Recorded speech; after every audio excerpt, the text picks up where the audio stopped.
पंजाब कांग्रेस के प्रधान नवजोत सिंह सिद्धू ने सिद्ध तौर पर अपनी ही सरकार से ਵੱਡੇ हमले बोले ने, जिथे सिद्धू ने कहा है कि 2017 ਵਿੱਚ ਦੋ ਵੱਡੇ ਮੁੱਦਿਆਂ ਤੇ ਇੱਕ ਸਰਕਾਰ ਬਣੀ ਸੀ ਅਤੇ ਦੂਜੀ ਡਿੱਗੀ ਸੀ ਜੋ ਦੋ ਮੁੱਦਿਆਂ ਤੇ ਹੀ ਕੈਪਟਨ ਨੂੰ ਲਾਹਿਆ ਗਿਆ ਹੈ ਕਿ ਉਹਨਾਂ ਕਿਹਾ ਕਿ ਸਰਕਾਰ ਦੱਸੇ ਕਿ ਉਸਨੇ ਬੇਦਬੀ ਅਤੇ ਨਸ਼ੇ ਦੇ ਮੁੱਦੇ ਤੇ ਕੀ ਕੀਤਾ। ਉਹਨਾਂ ਕਿਹਾ ਕਿ ਬੇਦਬੀ ਅਤੇ ਡਰੱਗ ਮਾਮਲੇ ਨੂੰ ਸੁਲਝਾਉਣ ਲਈ ਐਡਵੋਕੇਟ ਅਤੇ ਡੀਜੀਪੀ ਦੀ ਅਹਿਮ ਭੂਮਿਕਾ ਹੁੰਦੀ ਹੈ। ਮੌਜੂਦਾ ਡੀਜੀਪੀ ਸੁਖਬੀਰ ਦੇ ਨੇੜੇ ਸੀ ਜਦਕਿ ਸੁਮੇਧ ਸੈਣੀ ਨੂੰ ਬੇਲ ਦਿਵਾਉਣ ਵਾਲੇ ਵਕੀਲ ਨੂੰ ਏਜੀ ਲਗਾ ਦਿੱਤਾ ਗਿਆ। ਸਿੱਧੂ ਨੇ ਕਿਹਾ ਕਿ ਇਸ ਸਾਲ ਪੰਜਾਬ ਦੇ ਮਾਨ ਨੂੰ ਠੇਸ ਪੁੱਜ ਰਹੀ ਹੈ। I have taken back my resignation and I categorically state कि जिस दिन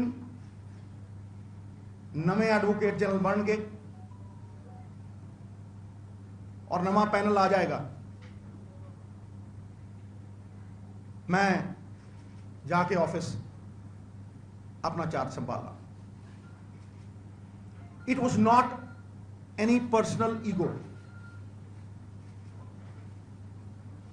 ਇਹ ਹਰ ਪੰਜਾਬੀ ਦੇ ਸਾਫੇ ਦਾ ਸਵਾਲ ਸੀ,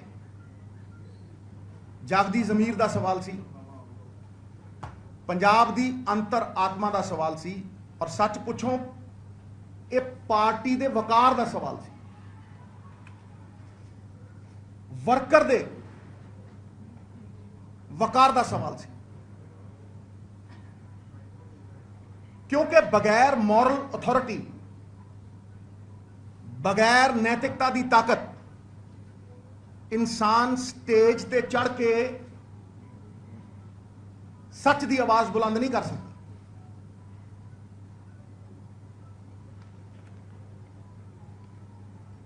आवाज बुलंद ही उदों होंदी है जो बंदे दे पल्ले ईमानदारी होवे, सच्चाई होवे और यथार्थ के धरातल के उत्ते इंसान खड़ा होवे। यही किरदार है और यही भरोसा लैन का, विश्वास नूं कायम रखने का इको एक तरीका है। ये औहदे मैंने नहीं रखते, ये सच की डगर, सच का रस्ता, भावें दुराहे खलोता हो बंदा, चौराहे खलोता हो, सच की राह भावें कंढियां वाली हो, मैटर करती है और लोग इनू चंगी तरह समझते। 2017 च दो वड्डे मुद्दों के उत्ते एक सरकार थां देने डिगी सी ते दूजी बनी सी। फिर 4.5 पौने 5 साल की जद्दोजहद के बाद उन्हां ही मुद्दों के उत्ते एक मुख मंत्री ढट्ठा सी, लाया सी ते दूजा लाया सी, लाया ते लाया, यह भी उन्होंने दो मुद्दों ते सी। और वो दो मुद्दे हर पंजाबी दी आत्मा दी तांग ने। हर पंजाबी आतुर है कि कौन इन्हों हल कर। जब तक साधन नहीं तब तक गोल तक नहीं पहुंचा जा सकता।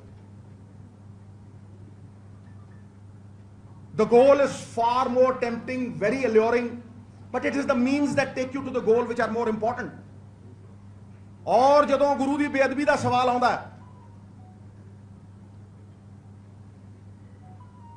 और बहुत करोड़ी ड्रग मामले का सवाल आता है ते इस गुत्थी नूं सुलझाउण दे लई सब तो तकड़े साधन डीजीपी और एडवोकेट जनरल ने। And I want to clarify where am I coming from. 2015 ਦੇ ਵਿੱਚ 130 ਨੰਬਰ FIR ਦਰਜ ਹੁੰਦੀ ਹੈ ਬਰਗਾੜੀ ਦੇ ਮਾਮਲੇ 'ਚ। दर्ज कौन करवाता है? उदों के डीजीपी सुमेध सिंह सैनी साहब और वो अपने ब्लू आइड बॉय, अपने चहेते, अपने पसंदीदा ऑफिसर इकबाल प्रीत सोहता साहब नूं ਕਹਿੰਦੇ ਨੇ ਕਿ ਤੁਸੀਂ ਸਿੱਟ ਦੇ ਹੈਡ ਹੋਵੋਗੇ। ਸਿੱਟ ਕਨਸਟੀਟਿਊਟ ਹੁੰਦੀ ਹੈ। ਕੌਣ ਕਰਾ ਰਿਹਾ? one of the prime accused in the Bargadi Kand, one of the main links that leads to the chief minister and the deputy chief minister. Without him, the jigsaw cannot be completed. The most important block of the jigsaw.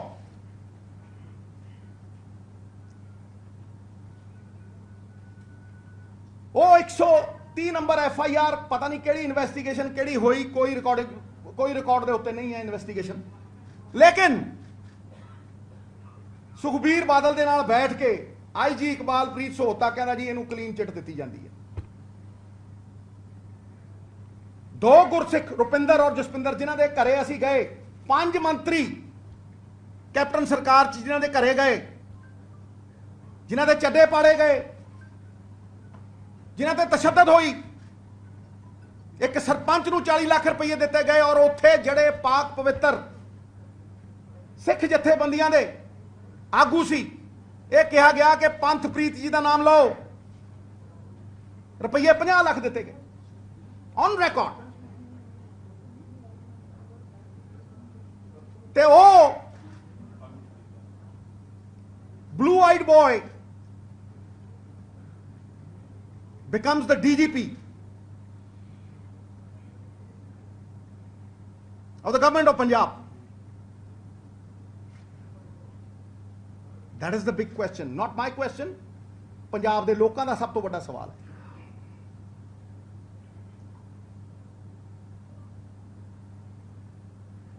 ਸੁਰੱਖਿਆ ਕਵਚ ਪਰ ਪਾਉਣ ਵਾਲੇ ਫੈਸਲਾ ਕਿਵੇਂ ਕਰਨਗੇ?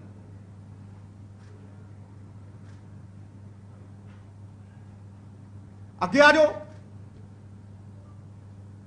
ਉਸੇ ਸਰਦਾਰ ਸੁਮੇਧ ਸਿੰਘ ਸੈਣੀ ਜੀ ਨੂੰ, ਜਿਨ੍ਹਾਂ ਦੇ ਬਾਰੇ 1.5-2 ਮਹੀਨੇ ਪਹਿਲਾਂ ਕਿਹਾ ਜਾ ਰਿਹਾ ਸੀਗਾ ਜੀ ਐਵੇਂ ਹੀ ਉੱਥੇ ਕੋਈ ਕਾਰਵਾਈ ਨਹੀਂ ਹੋ ਰਹੀ, ਉੱਥੇ ਤਾਂ ਡਾਂਗਾਂ ਜੀਆਂ ਮਾਰ ਕੇ ਆ ਗਏ, ਭਰੋਸਾ ਹੀ ਹੈ ਨਹੀਂ ਵੀ ਬੇਅਦਬੀ ਕਾਨੂੰਨ ਨੂੰ ਕੋਈ ਸੁਲਝਾਊਗਾ, ਸਾਨੂੰ ਤਾਂ ਭਰੋਸਾ ਹੀ ਹੈ ਨਹੀਂ। ਜਦੋਂ ਆਕਰੋਸ਼ ਫੈਲਿਆ ਸੀ ਪੰਜਾਬ ਸਰਕਾਰ ਦੇ ਵਿੱਚ, ਪੁੱਛ ਲਓ ਕਿਹਨੇ ਕਿਹਾ, ਠੀਕ ਹੈ ਜੀ। ਤੇ ਉਸੇ ਲਿੰਕ ਸੁਮੇਧ ਸਿੰਘ ਸੈਣੀ ਜੀ ਦਾ ਜਿਹੜਾ ਲਾਇਰ ਹੈ, ਉਹਨੂੰ ਬਲੈਂਕਟ ਬੇਲ ਦਵਾਉਂਦਾ ਔਰ ਕੋਰਟ 'ਚ ਖੜ ਕੇ ਕਹਿੰਦਾ ਪੰਜਾਬ ਸਰਕਾਰ ਝੂਠੀ ਹੈ, ਭਰੋਸੇਯੋਗ ਨਹੀਂ। ਇਹ ਪੰਜਾਬ ਸਰਕਾਰ ਭਰੋਸੇਯੋਗ ਨਹੀਂ, ਇਹ ਤੇ ਸਾਨੂੰ ਕੋਈ ਭਰੋਸਾ ਨਹੀਂ। CBI ਨੂੰ ਦੇ ਦਿਓ, ਐਕਸਟਰਨਲ ਏਜੰਸੀ ਨੂੰ ਦੇ ਦਿਓ, ਉਹਦੇ ਤੇ ਪੰਜਾਬ ਸਰਕਾਰ ਨੂੰ ਭਰੋਸਾ ਹੁੰਦਾ ਔਰ ਉਹ ਐਡਵੋਕੇਟ ਜਨਰਲ ਬਣ ਜਾਂਦਾ ਹੈ।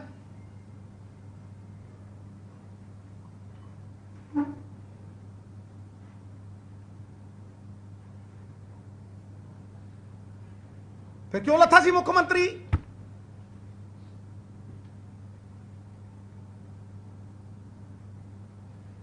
ਇਹ ਸਵਾਲ ਨੇ ਜਿਹੜੇ ਮੈਂ ਨਹੀਂ ਪੁੱਛਦਾ। ਜਿਹੜੇ 2-2 ਲੱਖ ਦੇ ਨੁਮਾਇੰਦੇ MLA ਨੇ ਕੀਤੇ ਸੀ, ਜਿਹੜੇ ਪੰਜਾਬ ਦੇ ਲੋਕਾਂ ਨੇ ਕੀਤੇ ਸੀ, ਕਾਂਗਰਸ ਵਰਕਰ ਨੇ ਕੀਤੇ ਸੀ, ਕਿ ਸਾਡੀ ਪੁਲਿਸ ਤੇ SSP ਬਾਦਲ ਲਾਉਂਦੇ ਨੇ। ਤੇ ਕੀ ਕਹਿੰਦੇ ਨੇ ਲੋਕ ਹੁਣ? ਕਿ ਸਾਡੀ ਪੁਲਿਸ ਦੇ DGP ਤੇ ਐਡਵੋਕੇਟ ਜਨਰਲ ਉਹ ਲਾਉਂਦੇ ਆ। ਇਹ ਕਿੱਡਾ ਵੱਡਾ ਸਵਾਲ ਹੈ ਸਾਹਿਬ। ਇਹਦਾ ਅੰਦਾਜ਼ਾ ਹੈ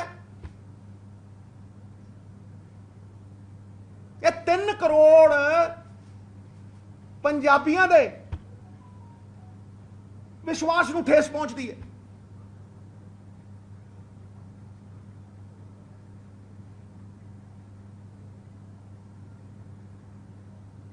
That is why I say that I defend my name very fiercely, and because the responsibility is with me, a party demand करती है।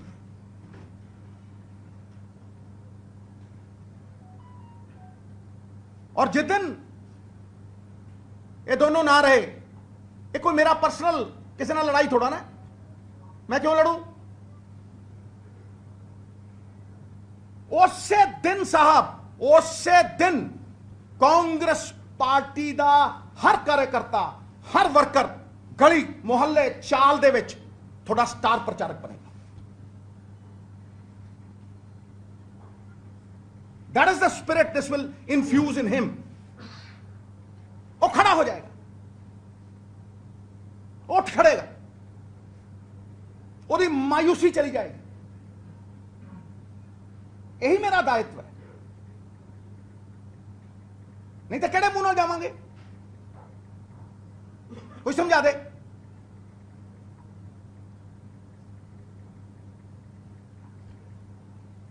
पार्टी की निष्ठा की गल करदा मैं। निष्ठा तो उत्ते कुछ नहीं है। ये दो साधन फैसला करवाण वास्ते सी या फैसला रुकवाण वास्ते सी, भेद खोलण वास्ते सी या पर्दे पाउण वास्ते सी।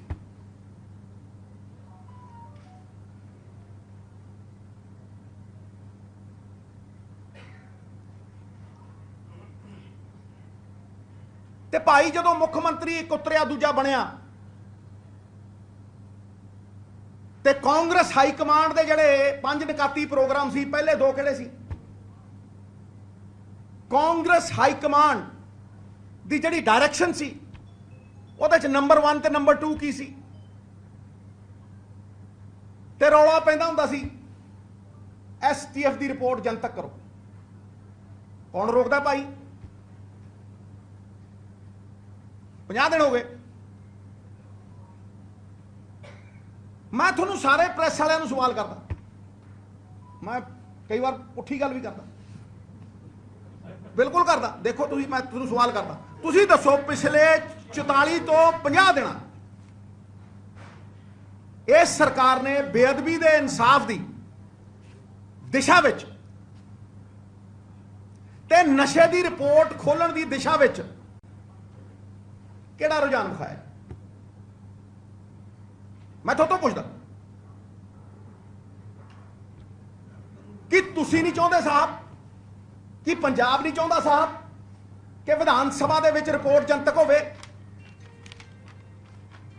ਦੱਸੋ ਕਿਹੜਾ ਕੋਰਟ ਦਾ ਆਰਡਰ ਹੈ ਜਿਹੜਾ ਰਿਸਟ੍ਰੇਨ ਕਰ ਰਿਹਾ?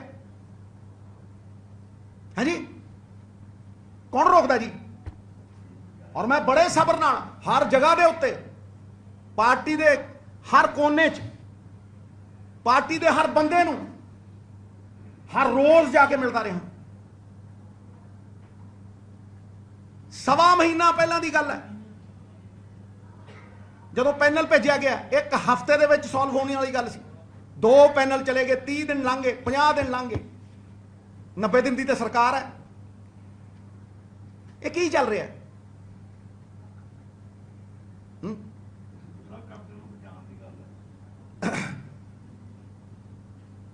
ਤੇ ਬਚ ਗਿਆ ਫਿਰ। ਸਵਾਲ ਇਹ ਹੈ, ਸਵਾਲ ਨਹੀਂ, ਸਵਾਲ ਮੈਨੂੰ ਪੂਰਾ ਕਰ ਲੈਣ ਦਿਓ। ਸਵਾਲ ਇਹ ਹੈ ਸਾਹਿਬ ਕਿ ਇਹ ਚੀਜ਼ਾਂ ਜਨਤਕ ਹੋ ਚੁੱਕੀਆਂ ਨੇ, ਪੰਜਾਬ ਦੇ ਲੋਕ ਬੜੇ ਅਵੇਅਰ ਨੇ। ਉਹ ਗਲੀ ਗਲੀ ਮੁਹੱਲੇ ਚਰਚਾਵਾਂ ਹੁੰਦੀਆਂ। ਇਹ ਫਿਰ ਜਦੋਂ 12000 ਪਿੰਡਾਂ 'ਚ ਜਾਵਾਂਗੇ ਤਾਂ ਕੀ ਜਵਾਬ ਦੇਵਾਂਗੇ ਭਾਈ? ਤੇ ਫਿਰ ਉਹ ਕੀ ਸੀ ਜਿਹੜੀ ਵਿਧਾਨ ਸਭਾ ਝੋਲੀ ਅੱਡੀ ਸੀ? ਤੇ ਫਿਰ ਉਹ ਕੀ ਸੀ ਕਿ ਜੇ ਬਾਦਲਾਂ ਦੀ ਕਬਰ ਹੈ ਜੀ, ਅਸੀਂ ਕੁਛ ਨਾ ਕੀਤਾ ਤੇ ਅਸੀਂ ਇਸ ਕਬਰ 'ਚ ਜਾਵਾਂਗੇ? ਉਹ ਕੀ ਸੀ? ਤੇ ਫਿਰ ਉਹ ਕੀ ਸੀ ਵੀ ਸੈਣੀ ਨੂੰ ਫੜੋ ਨਹੀਂ ਤੇ ਮੱਥਾ, ਇਹ ਗੁੱਥੀ ਸੁਲਝਣੀ ਨਹੀਂ ਸੀ? ਉਹ ਕੀ ਸੀ? ਹਾਂਜੀ, ਆਵਾਜ਼ ਆਈ ਹੈ ਕੋਈ? ਮੇਰੀ ਆਵਾਜ਼ ਤਾਂ ਹਮੇਸ਼ਾ ਆਈ ਹੈ ਮਹਾਰਾਜ, ਮੈਂ ਤਾਂ ਪਹਿਲੇ ਦਿਨ ਆਵਾਜ਼ ਕੱਢਤੀ। ਨਾ ਕੱਢੀ ਹੋਵੇ ਦੱਸੋ।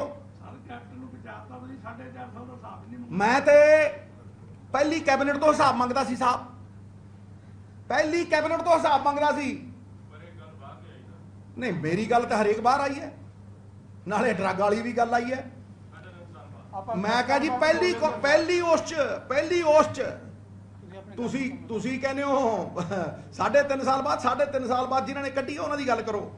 ਨਵਜੋਤ ਸਿੰਘ ਸਿੱਧੂ ਨੇ ਪ੍ਰੈਸ ਕਾਨਫਰੰਸਾਂ ਕੀਤੀਆਂ। ਨਵਜੋਤ ਸਿੰਘ ਸਿੱਧੂ ਰੁਪਿੰਦਰ ਤੇ ਜਸਵਿੰਦਰ ਦੇ ਘਰੇ ਗਿਆ।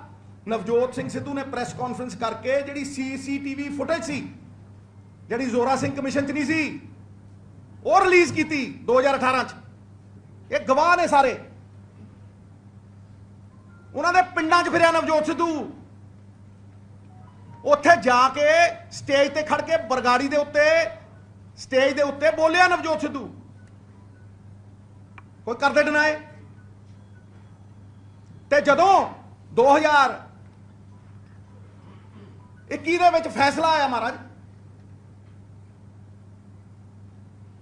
5 ਦਿਨ ਵਿਸਾਖੀ ਤੋਂ ਪਹਿਲਾਂ ਕੋਈ ਬੋਲਿਆ 5 ਦਿਨ? ਤੇ ਕੌਣ ਗਿਆ? ਬੁਰਜ ਜਵਾਹਰ ਸਿੰਘ।